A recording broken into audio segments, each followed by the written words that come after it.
ఎర్రజెండా సమరాల గురించి దాని త్యాగాల గురించి ఒక అద్భుతమైనటువంటి పాట పరిచయం చేద్దాం అనేది నేను పాడటం జరిగింది.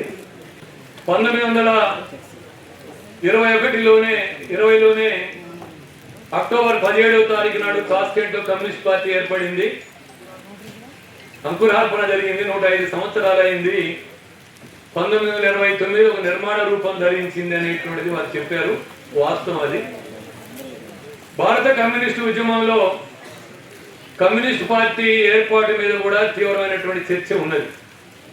దాన్ని దేన్ని గుర్తించాల ముందు అనేటువంటి. ఈరోజు భారతదేశంలో కమ్యూనిస్ట్ పార్టీలలో సిపిఐఎం పార్టీ తాష్కెంట్లో ఏర్పడేటువంటి పార్టీ సంవత్సరాన్ని ప్రాతిపదికగా తీసుకొని సభలు జరుపుతూ ఉన్నది. భారతదేశంలో ఉన్నటువంటి సిపిఐ 1925ని ప్రాతిపదికగా తీసుకొని ఈ సంవత్సరం 100 ఏళ్ల పండుగ జరుపుతూ ఉంది. శతవార్షికోత్సవం జరుపుతూ ఉంది. భారతదేశంలో అనేక మంది కమ్యూనిస్ట్ విప్లవకారులు, ముఖ్యంగా మన పార్టీ కానీ మరికొన్ని పార్టీలు కానీ ఈ సందర్భంగా 1925 కాన్పూర్లో డిసెంబర్ 26, 27 తేదీలో జరిగినటువంటి మహాసభకు నిర్మాణ రూపం ధరించుకొని అదేవిధంగా ఒక లక్ష్య ప్రకటన చేసి ఒక నిర్మాణపరమైనటువంటి ఉద్యమానికి శ్రీకారం చుట్టినటువంటి నిర్మాణపరంగా దేశవ్యాప్తంగా ఒక సంఘటితమైనటువంటి ఉద్యమ నిర్మాణానికి పూనుకున్నటువంటి తేదీ కనుక మనం కూడా వివరంగా చర్చించకపోయినా 1925లో ఏర్పడ్డటువంటి దాన్ని ప్రాతిపదికగా తీసుకొని ఈ సంవత్సరం 100 ఏళ్ల శతవార్షికోత్సవ సభ జరపాలనేటువంటిది నిర్ణయించుకొని ఆ మేరకు మొన్న అస్సాంలో సభ జరిగింది. వివిధ రాష్ట్రాల్లో సభ జరుగుతున్నది. కొన్ని జిల్లాల సభలు జరుగుతూ ఉన్నాయి. మన రాష్ట్రంలో రాష్ట్ర స్థాయి ఒక విజ్ఞానం కోసం ఈ సదస్సును నిర్వహించాలని చెప్పి మన పార్టీ రాష్ట్ర కమిటీ భావించి ఈ సభ జరుపుతూ ఉన్నది. అందుకనే ఈ 100 ఏళ్ల మన ప్రయాణంలో ఈ శతవార్షికోత్సవ సమరాల్ని స్మరించుకునేటువంటి సందర్భంలో ఇంతకుముందే మనం లక్షలాది మంది ఈ పోరాటంలో పాల్గొనడమే కాదు, అమరులైనటువంటి వాళ్ళు ఉన్నారు. వాళ్ళందరికీ మనం నివాళులర్పించాం. భారత కమ్యూనిస్ట్ పార్టీ చరిత్ర నిర్బంధాలు ఎదుర్కోవడం, ఉరి శిక్షలకు గురి కావడం, ఎన్కౌంటర్లు హత్యలకు గురి కావడం, భూస్వామ్య పెట్టుబడిదారి గుండాల కింద చనిపోవడం, అదేవిధంగా అనేక ఇతరేతర శక్తుల చేతుల్లో చనిపోవడంలో వేలాది మంది, మన దాదాపు ఈ 100 సంవత్సరాల్లో లక్షలాది మంది ఈ కమ్యూనిస్ట్ ఉద్యమంలో అమరులైనటువంటి చరిత్ర ఏ పార్టీకి లేదు. ఒక్క కమ్యూనిస్ట్ పార్టీకి ఆ చరిత్ర ఉంది అనేటువంటి మనం స్పష్టంగా గుర్తుంచుకోవాలి. ఆ చరిత్ర మనది. బలిదానాలు, త్యాగాలు, కష్టాలు, కన్నీళ్లు, కడగళ్ళు, అనేక రకాల నిర్బంధాలను సైతం ఎదిరించి ఎర్రజెండాని భారతదేశ రాజకీయ అవనిలో 100 సంవత్సరాలుగా నిలిపిన చరిత్ర కమ్యూనిస్టులది. ఆ కమ్యూనిస్టుల చరిత్రకి వారసులం మనం అనేటువంటి విషయాన్ని మనం ఎప్పుడు మర్చిపోవద్దు అనేటువంటిది మనం గుర్తుంచుకోవాలి. కాబట్టి ఆ చరిత్రకు వారసులుగా ఆ మొత్తం చరిత్రని సమీక్షించుకునేటువంటి సందర్భంలో దాని విజయాల్ని, వైఫల్యాల్ని, దాని పాఠాలని, గుణపాఠాలని మొత్తం స్మరించుకునేటువంటి సందర్భంలో ఈరోజు ఏదో సాధారణ ప్రసంగాలు కాకుండా ఒక అవగాహన కోసమే మనం అందరం ఆలోచించాల్సినటువంటి అవసరం ఉంది అనేటువంటి భావించి మనం ఈ సదస్సును నిర్వహించుకోవడం జరుగుతుంది. ఇందులో భాగంగా ఈరోజు నాకు ఇచ్చినటువంటి టాపిక్ భారత స్వతంత్రోద్యమంలో కమ్యూనిస్ట్ పార్టీ పాత్ర, కమ్యూనిస్టుల పాత్ర అనేటువంటి. భారత స్వాతంత్రోద్యమం అనేది 1757లో ప్లాసీ యుద్ధం నుంచి ఆరంభించిన తర్వాత బ్రిటిష్ సామ్రాజ్యమే భారతదేశంలో ప్రత్యక్ష పరిపాలన కొనసాగిస్తున్న తర్వాత 1857లో ప్రథమ స్వాతంత్ర సంగ్రామం జరిగింది. ఆ తర్వాత బ్రిటిష్ ప్రభుత్వం అనేక మార్పులు తీసుకునే ముందు కొన్ని శ్రీనివాసరావు గారు చెప్పారు. ఈ క్రమంలోనే భారతదేశంలో ఆదివాసుల తిరుగుబాటు జరిగినాయి, రైతాంగ తిరుగుబాటు జరిగినాయి, దేశంలో అనేక చేతి వృత్తిదారుల సంఘర్షణ జరిగినాయి, పోరాటాలు జరిగినాయి. అనేక పోరాటాల సంఘర్షణల మధ్య భారతీయ రాజకీయ చరిత్ర నడుచుకుంటూ వచ్చింది. ఆ క్రమంలోనే అనేక పోరాటాల వెలుగులో, అనేక ఉద్యమాల వెలుగులో, ఇంతకుముందే చెప్పినట్టు అంతర్జాతీయ సమాజంలో జరుగుతున్నటువంటి అనేక వర్గ పోరాటాల సంఘర్షణలో కమ్యూనిస్ట్ సిద్ధాంతం అనేటువంటి వ్యాపిస్తున్నటువంటి నేపథ్యంలోనే భారతదేశంలో కమ్యూనిస్ట్ పార్టీ ఏర్పడింది. 1925లో కమ్యూనిస్ట్ పార్టీ ఏర్పడిన తర్వాత ఆ ఏర్పడే నాటికే భారతదేశంలో భారత జాతీయ కాంగ్రెస్ గాంధీ నేతృత్వాన, జవహర్లాల్ నెహ్రూ నేతృత్వాన, ఇంకా అనేక మంది నాయకత్వాన భారతదేశంలో ఆంగ్లేయ సామ్రాజ్యవాదానికి వ్యతిరేకంగా జాతీయోద్యమం అనేటువంటిది నడుపుతూ ఉన్నది. చాలా పరిమితమైనటువంటి స్థాయిలో, చాలా మితవాదమైనటువంటి డిమాండ్ని పెట్టుకుంటూ బ్రిటిష్ సామ్రాజ్యవాదం ముందు, అదేవిధంగా ఆ విధ జాతీయోద్యమాన్ని ముందుకు పోనీయకుండా, ఒక సమరశీలత వైపు పోనీయకుండా తమ చేతిలో పట్టుకొని ఆ ఉద్యమాన్ని నడుపుతున్నటువంటి పరిస్థితి ఉన్నది. భారతదేశంలో కాంగ్రెస్ పార్టీని, జాతీయోద్యమాన్ని ఆరంభించింది జాతీయ బూర్జువా వర్గానికి, పెట్టుబడిదారీ వర్గానికి చెందిన ప్రతినిధులు, మేధావులు అనేటువంటి వాళ్ళే భారతదేశంలో కాంగ్రెస్ పార్టీ ఆవిర్భావానికి కానీ, ఆ ఉద్యమాన్ని నడపడానికి కానీ ప్రధానమైనటువంటి కారకులుగా కమ్యూనిస్ట్ పార్టీ ఏర్పడేంత వరకు వాళ్ళదే నాయకత్వాన్ని కాంగ్రెస్ పార్టీ నడిచింది అనేటువంటిది మనం దృష్టిలో పెట్టుకోవాలి. ఈ క్రమంలోనే 1925లో కమ్యూనిస్ట్ పార్టీ ఏర్పడిన తర్వాత ఆనాటికే 1919లో రౌలట్ చట్టం వచ్చి మీకు పరిపాలించుకునే అర్హత ఉందా లేదా అనేటువంటి ఒక రౌలట్ అనేటువంటి ఆయన ఈ దేశానికి పంపిస్తే ఆ రౌలట్ చట్టానికి వ్యతిరేకంగా భారతదేశంలో పెద్ద ఉద్యమం జరిగింది. మీరు ఎవడరా మమ్మల్ని పరిపాలించుకునే హక్కు ఉందా లేదా అనేటువంటి దాని మీద ఉద్యమం జరిగింది. ఆ క్రమంలోనే 1919 ఏప్రిల్ 13వ తారీఖు నాడు జలియన్ వాలాబాగ్ దుర్ఘటన జరిగింది. 2000 మంది చనిపోయారు. ఆ 2000 మందిని బ్రిటిష్ డయర్ అనేటువంటి సైనికాధికారిగా అమానుషంగా కాల్చి చంపినటువంటి సంఘటన జలియన్ వాలాబాగ్ దుర్ఘటన మనకి తెలుసు.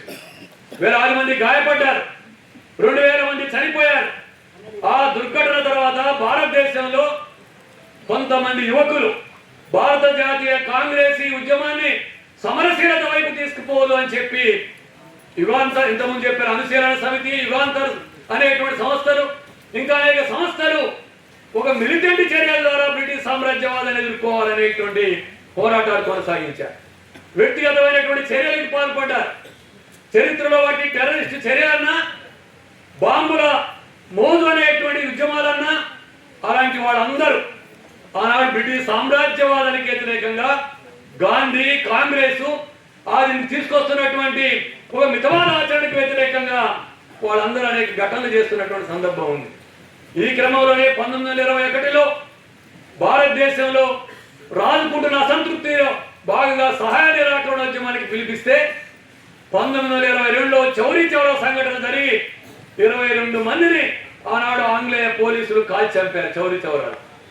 అంత ఉద్వేత్తుగా నడుస్తున్న సహాయ నిరాకరణ ఉద్యమాన్ని కాల్పులతోనే జరిగిన తర్వాత గాంధీ విరమించి ఆయన జైలుకి వెళ్ళిన తర్వాత భారతదేశంలో ఉన్నటువంటి యువకులు, స్వాతంత్రోద్యమకారులు చాలా తీవ్రమైనటువంటి అసంతృప్తికి, అర్ధాంతరంగా ఉద్యమాన్ని విరమించారనేటువంటి అసంతృప్తికి గురయ్యారు.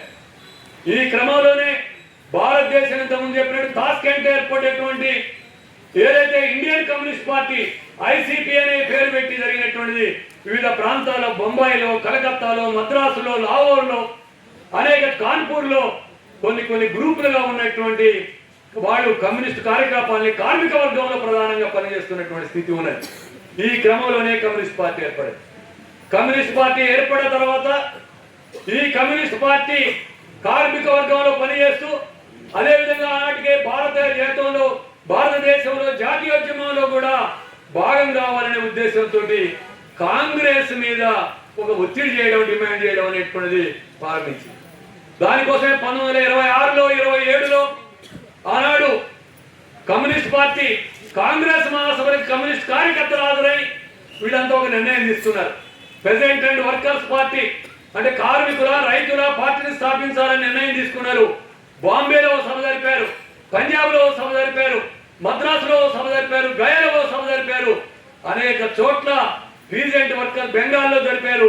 ఆ 26, 27, 28 సంవత్సరాల్లో భారతదేశంలో పీజెంట్ అండ్ వర్కర్స్ పార్టీ ఏర్పాటు చేసి ఆ పార్టీ ద్వారా కాంగ్రెస్ లో పనిచేయడం అనేటువంటి ప్రారంభించారు. కార్మిక వర్గాన్ని, రైతుల్ని కూడగట్ట ప్రారంభించారు. 1928లో జరిగినటువంటి కాంగ్రెస్ మహాసభకి వేలాది మంది కమ్యూనిస్టులు ఊరేగింపుగా వెళ్ళారు. వెళ్ళి అదే ఆ సభలో కమ్యూనిస్టులు పాల్గొని భారతదేశంలో ఆనాటికి కాంగ్రెస్ పార్టీ బ్రిటిష్ వాడిని స్వరాజ్యం కావాలనే ఒక పరిమితమైన డిమాండ్ అడిగింది. అధినివేశ ప్రతిపత్తి కావాలా, మీ కింద లొంగి ఉంటూనే మాకు కొన్ని హక్కులు సాధించుకునేటువంటి అధినివేశ ప్రతిపత్తి కావాలని చెప్పి అడిగింది. అందుకే ఓ స్పష్టమైన వైఖరి లేని కారణంగా అందులో సభకాదరైనటువంటి కమ్యూనిస్టులు మనం సంపూర్ణ స్వాతంత్రం అని డిమాండ్ చేయాలా, అధినివేశ ప్రతిపత్తి కాదు, స్వరాజ్యం కాదు, మనం సంపూర్ణ స్వాతంత్రం కావాలని డిమాండ్ చేయాలని చెప్పి కమ్యూనిస్టులు దాంట్లో డిమాండ్ చేశారు. ఆనాడు కాంగ్రెస్ పార్టీలో ఉన్న గాంధీ దానికి అంగీకరించలేదు, సంపూర్ణ స్వాతంత్రానికి అంగీకరించలేదు. 1929 నాటికి లాహోర్లో జరిగినటువంటి కాంగ్రెస్ కి కమ్యూనిస్ట్ పార్టీ నాయకత్వాన కార్మికులు మొట్టమొదటిసారిగా ఎర్ర జెండా చేతబూని కాంగ్రెస్ పార్టీకి వేల మంది ఊరేగింపు తీసి కాంగ్రెస్ సభ దగ్గరికి వెళ్ళారు. వెళ్ళి సంపూర్ణ స్వరాజ్యం, మన జన్మ హక్కు, సంపూర్ణ స్వరాజ్యం కావాలని డిమాండ్ చేస్తే 1929లో లాహోర్లో జరిగినటువంటి కాంగ్రెస్ మహాసభలో కాంగ్రెస్ పార్టీ సంపూర్ణ స్వరాజ్యం కావాలని చెప్పి తీర్మానం చేసింది. ఇది కమ్యూనిస్టు ఉద్యమాల ఫలితంగా, కమ్యూనిస్టులు కార్మిక వర్గంలో, రైతాంగంలో పనిచేసిన ఫలితంగా ఆనాటికి ఆ సభలోనే జవహర్లాల్ నెహ్రూ ప్రసంగిస్తూ నేను కూడా సోషలిస్టునే, ఆనాడు సోవియట్ యూనియన్ కూడా చాలా ప్రణాళికాబద్ధంగా అభివృద్ధి సాధిస్తుంది కాబట్టి అనేటువంటి ఆయన పరిమితమైనటువంటి పరిధిలోనైనా నేను సోషలిస్టునే అనేటువంటి ప్రకటించుకోవాల్సినటువంటి పరిస్థితి ఏర్పడింది. అదేవిధంగా ఆ సందర్భంలో కాంగ్రెస్ అధ్యక్షత వహించినటువంటి వాళ్ళందరూ భారతదేశంలో కమ్యూనిస్టు భావాలు పెరుగుతున్నాయనేటువంటి చర్చకి అనివార్యంగా తీసుకోవాల్సినటువంటి పరిస్థితి వచ్చింది. ఇంతకుముందే చెప్పినట్టు 1929లో కాంగ్రెస్ పార్టీ మహాసభ సంపూర్ణ స్వరాజ్యం అనేటువంటి తీర్మానం చేసింది. ఈ క్రమంలోనే కాంగ్రెస్ పార్టీ సభలకు హాజరవుతున్నటువంటి కమ్యూనిస్టులు, ఆ కమ్యూనిస్ట్ పార్టీ ప్రతినిధులు, అదేవిధంగా పీజెంట్ అండ్ వర్కర్స్ పార్టీ అనేటువంటి ప్రతినిధులు కాంగ్రెస్ పార్టీ మీద ఒక డిమాండ్ పెడుతూ వచ్చింది. జాతీయోద్యమం అనేది జాతీయ బూర్జువా వర్గమో పెట్టుబడిదారి వర్గమో వాళ్ళ పరిధిలోనే వాళ్ళ నేతృత్వంలో జరగడం కాదు. కాంగ్రెస్ పార్టీ కాంగ్రెస్ పార్టీలో జాతీయోద్యమంలో ముఖ్యంగా భారతదేశంలో ఆంగ్లేయ సామ్రాజ్యవాదానికి వ్యతిరేకంగా జరుగుతున్నటువంటి జాతీయోద్యమంలో కార్మికుల పాత్ర, కర్షకుల పాత్ర ఉండాలి. కానీ కార్మికుల్ని, కర్షకుల్ని ఈ ఉద్యమంలో భాగస్వాములు చేయాలని చెప్పి డిమాండ్ చేయడం జరిగింది. ఆ మేరకు ఆ తర్వాత కాంగ్రెస్ పార్టీ కూడా కార్మికుల్ని, రైతాంగాన్ని కూడా జాతీయోద్యమంలో అనివార్యంగా భాగస్వామ్యం చేసుకునేటువంటి పరిస్థితి ఏర్పడింది. ఇది కూడా కమ్యూనిస్టులు కాంగ్రెస్ పార్టీ మీద తీసుకొచ్చిన ఒత్తిడి, కమ్యూనిస్ట్ పార్టీ చేసిన ఉద్యమ ఫలితంగానే కాంగ్రెస్ పార్టీ అనేది కొద్ది మంది బూర్జువా వర్గం చేతిలో పరిమితమైనటువంటి ప్రజల చేతుల్లోకి వచ్చినటువంటి ప్రజలు అందులో భాగస్వామ్యమైనటువంటి పరిస్థితి వచ్చిందనేటువంటి దృష్టిలో పెట్టుకోవాలి. ఈ క్రమంలోనే 1928 ప్రాంతంలో 28లో సైమన్ కమిషన్ అనేది భారతదేశానికి వచ్చింది. భారతదేశానికి ఓ రాజ్యాంగ చట్టం కావాలంటే ఆ రాజ్యాంగం చట్టం ఎట్లా ఉండాలా, ఏ విధమైనటువంటి పరిపాలన చేసుకుంటారు. కాబట్టి సైమన్ కమిషన్ భారతదేశానికి వస్తే సైమన్ కమిషన్ కి వ్యతిరేకంగా హత్తాడు చేయండి అని చెప్పి కాంగ్రెస్ పార్టీ పిలిపించింది, కమ్యూనిస్ట్ పార్టీ పిలిపించింది. దానికి వ్యతిరేకంగా ముఖ్యంగా బొంబాయిలో కార్మిక వర్గం ఆనాడు ఎస్ఏ డాంగే నాయకత్వాన అనేక మంది నాయకత్వాన సైమన్ కమిషన్ వ్యతిరేకంగా ర్యాలీ తీశారు. భారతదేశం అంతా హత్తాడుతో మాగిపోయింది. గో బ్యాక్ సైమన్ అని చెప్పి ఆ సైమన్ అనేటువంటి ఆంగ్లేయ కమిషన్ కి వ్యతిరేకంగా భారతదేశంలో పెద్ద ఉద్యమం జరిగింది. ఆయనకు చోట లాహోర్లో లాఠీ చార్జ్ జరిగింది. అందులో లాలా లజపత్ రాయ్ గాయపడ్డాడు, 4 రోజుల తర్వాత చనిపోయాడు. చరిత్ర అంతా చాలా మందికి తెలుసు మనందరికీ. కాబట్టి ఆనాడు సైమన్ కమిషన్ వ్యతిరేక ఉద్యమంలో కూడా కమ్యూనిస్ట్ పార్టీ చాలా ముఖ్య పాత్ర వహించింది. కార్మిక వర్గం, రైతాంగం కూడా ముఖ్య పాత్ర వహించారు. భారతదేశం అంతా టుడిగిపోయింది అనేటువంటి మనం దృష్టిలో పెట్టుకోవాలి. ఈ క్రమంలోనే భారతదేశంలో జాతీయోద్యమంలో కార్మిక వర్గ పాత్ర, కర్షక వర్గ పాత్ర పెరగడం, అదేవిధంగా కమ్యూనిస్టుల ప్రభావం పెరగడం, ఆనాడు అప్పటికి ఏఐటీసీ ఏదైతుందో కమ్యూనిస్టుల ప్రాబల్యంలోకి వచ్చేటువంటి పరిస్థితి రావడం, దీంతో కార్మిక వర్గం యొక్క సమ్మెలు కూడా పెరగడం అనేది ప్రారంభమైంది. కార్మిక వర్గం కూడా తమ హక్కుల కోసం, ఆ తర్వాత రాజకీయ అభిప్రాయాలతో కూడా సమ్మెలు చేయడం అనేది భారతదేశ రాజకీయ చట్రంలో ముఖ్యమైనటువంటి ఘట్టంగా ఉంది. ఈ క్రమంలోనే 1931లో భారతదేశంలో గాంధీ నాయకత్వాన ఆనాడికి అనేక కమ్యూనిస్ట్ ఉద్యమం పెరగడం, భారతదేశ వ్యాప్తంగా తీవ్రమైన అసంతృప్తి ఉండడం, సైమన్ కమిషన్ జరిగిన లాఠీ చార్జీలో లాలా లజపత్ రాయ్ చనిపోయి దానికి వ్యతిరేకంగా రావడం, ఆ క్రమంలోనే భగత్ సింగ్ అసెంబ్లీలో బాంబులు వేయడం, భారతదేశంలో సంపూర్ణ స్వతంత్రం రావాలని చెప్పి డిమాండ్ చేయడం, హిందుస్థాన్ సోషలిస్ట్ రిపబ్లిక్ ఆర్మీ అని చెప్పి ఆజాద్ చంద్రశేఖర్, భగత్ సింగ్ లాంటి వాళ్ళు ప్రకటించడం, పైగా భగత్ సింగ్ లాంటి వాడు నేను సోషలిస్ట్, ఈ దేశంలో సోషలిజం కావాలని చెప్పి కోరడం, వీటన్నిటి ఫలితంగా భారతదేశంలో ప్రభావం పెరుగుతుంది. ఈ క్రమంలోనే ఆంగ్లేయుల నివేదికల ప్రకారం 1930 నాటికి భారతదేశంలో కార్మిక వర్గంలో, రైతాంగంలో కమ్యూనిస్టుల ప్రాబల్యం పెరుగుతుంది, వాళ్ళ ప్రభావం దేశంలో పెరుగుతుంది, ఇది చాలా ప్రమాదకరమైంది అనేటువంటి నివేదికలు కూడా ఇంగ్లాండ్కి పంపినటువంటి, అంటే ఇంటెలిజెన్స్ నివేదికలు పంపినటువంటి చరిత్ర ఉన్నది. కాబట్టి ఈ క్రమంలోనే 1931లో కాంగ్రెస్ పార్టీ గాంధీ నాయకత్వాన శాసనోల్లంఘనకి పిలిపించింది.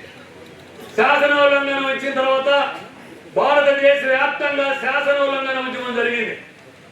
మన ఆంధ్రాలో జరిగింది, బెంగాల్లో జరిగింది, మహారాష్ట్రలో జరిగింది, పంజాబ్లో జరిగింది. బ్రిటిష్ వాడి శాసనాలని ధిక్కరించడం, మేము అమలు చేయడం అంటాం. ఈ క్రమంలోనే ఉప్పు సత్యాగ్రహం జరిగింది, ఆ దండి సత్యాగ్రహం దాని జరిగింది.